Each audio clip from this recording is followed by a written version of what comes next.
Hi friends, welcome back to Moni Spicy Kitchen. இன்னைக்கு நாம என்ன ரெசிபி பார்க்க போறோம்னா ரொம்ப டேஸ்டியான ஒரு மாசம் ஆனாலும் கெட்டு போகாம இருக்கக்கூடிய கேரளா ஸ்பெஷல் உண்ணியப்பம் எப்படி செய்யலாம்னு நாங்க பார்க்க போறோம்.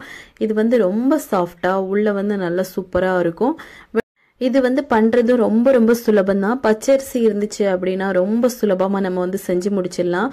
முக்கியமா இது குழந்தைங்களுக்கு ரொம்ப பிடிக்கும். உங்களுக்கு கண்டிப்பா நீங்க செஞ்சு கொடுக்கலாம். இதுல பனானா எல்லாம் போட்டிருக்கனால உடம்புக்கு ரொம்ப நல்லது. சோ கண்டிப்பா நீங்க ஒரு முறையாவது வீட்ல ட்ரை பண்ணி பாருங்க.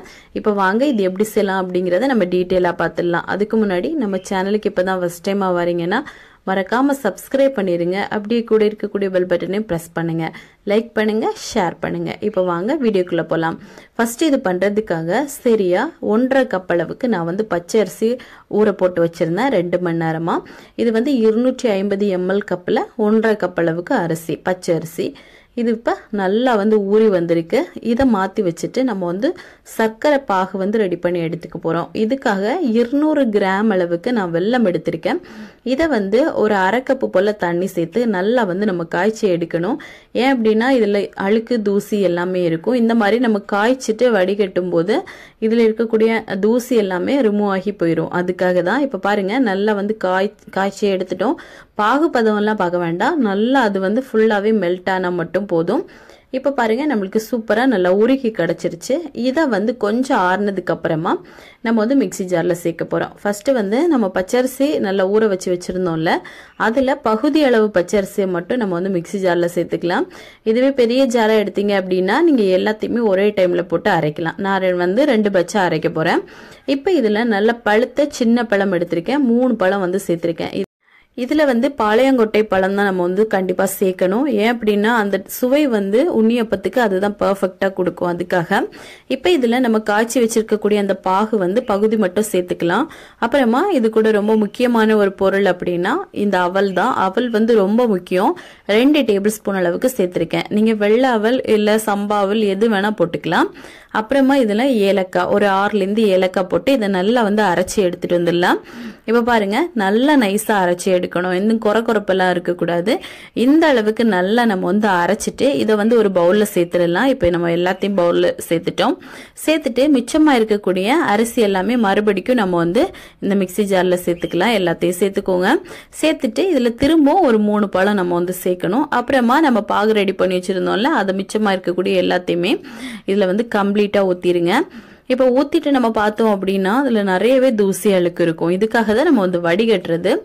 இப்போ இதை நல்லா அரைச்சி எடுக்கலாம். இந்த டைம் அவல் போடணும்னு அவசியம் இல்லை, ஏலக்காவும் நம்ம வந்து போடணும்னு அவசியம் இல்லை. மொத்தமா அவல் வந்து நம்மளுக்கு 2 டேபிள் ஸ்பூன் மட்டும்தான் தேவைப்படும். இப்போ இதையும் நல்லா அரைச்சிட்டு இந்த மாவையும் நம்ம வந்து ஒரு பவுல்ல சேர்த்துடலாம். அப்புறமா இதுல ஒரு பிஞ்ச் அளவுக்கு பேக்கிங் சோடா போடணும். 2 டேபிள் ஸ்பூன் அளவுக்கு மைதா மாவு போடணும். இது வந்து ரொம்ப முக்கியம். நீங்க மைதா மாவுக்கு பதிலாக கோதுமை மாவு கூட போட்டுக்கலாம். இந்த மாதிரி நம்ம மாவு போட்டு செய்யும் போது உள்ள வந்து நல்ல ஒரு சாஃப்டா இருக்கும். நம்மளுக்கு உண்ணியப்ப வந்து கரெக்டான ஒரு ஸ்ட்ரக்சர்ல கிடைக்கும். அதுக்காக தான் இது சேர்த்திருக்க கூடியது. இப்ப இவ்வளவு சேர்த்துட்டு நல்லா வந்து இதை மிக்ஸ் பண்ணி கொடுங்க. இந்த மாவு வந்து இந்த பேட்டர் கூட நல்லா மிக்ஸ் ஆகணும். இதுல கட்டிகள் எதுவும் இருக்கக்கூடாது. அந்த அளவுக்கு நல்லா வந்து மிக்ஸ் பண்ணிக்கோங்க. இப்ப பாருங்க ஓரளவுக்கு நல்லா வந்து நம்ம மிக்ஸ் பண்ணி எடுத்துட்டோம். மாவு வந்து நல்ல ஒரு இட்லி மாவு பதத்துக்கு இருக்கணும். உங்களுக்கு பார்த்தா தெரியும்னு நினைக்கிறேன். இந்த மாதிரி இட்லி மாவு பதத்துக்கு இருக்கணும். இப்ப இதை மூடி போட்டு நம்ம ஒரு 2 to 3 மணி நேரத்துக்கு நல்லா வந்து ஊற வைக்கணும். அது ரொம்ப முக்கியம். இப்ப இது நல்லா ஊறிட்டு இருக்கட்டும். அந்த டைம்ல நம்ம வந்து தேங்காவை நல்லா வறுத்தெடுக்க போறோம். இதுக்காக ஒரு சின்ன கடாயில 2 டேபிள் ஸ்பூன் அளவுக்கு நெய் சேர்த்துக்கோங்க.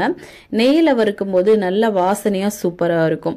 இப்ப இதுல பகுதி அளவு தேங்காவை சின்னதா கட் பண்ணி நல்லா வந்து நம்ம வறுத்தெடுக்க போறோம். நல்ல ஒரு கோல்டன் கலர் வரணும். அது வரைக்கும் நல்லா வறுத்தெடுங்க.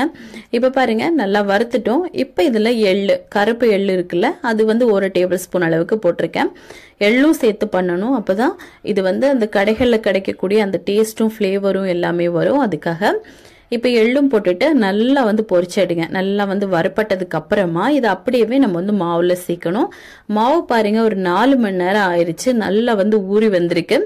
இந்த மாதிரி ஒரு முறை நல்லா கலந்து கொடுத்துட்டு நம்ம வந்து இதுக்குள்ள நம்ம வறுத்தெடுத்த எல்லாத்தையுமே போட்டுக்கலாம். உங்களுக்கு ஒருவேளை நல்லா ஊறிட்டு இருக்கும்போது கொஞ்சம் நல்ல கெட்டியா இருக்கிற மாதிரி இருந்துச்சு அப்படின்னா 1 to 2 டேபிள் ஸ்பூன் போல தண்ணி சேர்த்துக்கோங்க. அப்போ வந்து கரெக்டான ஒரு பக்குவத்துக்கு வரும்.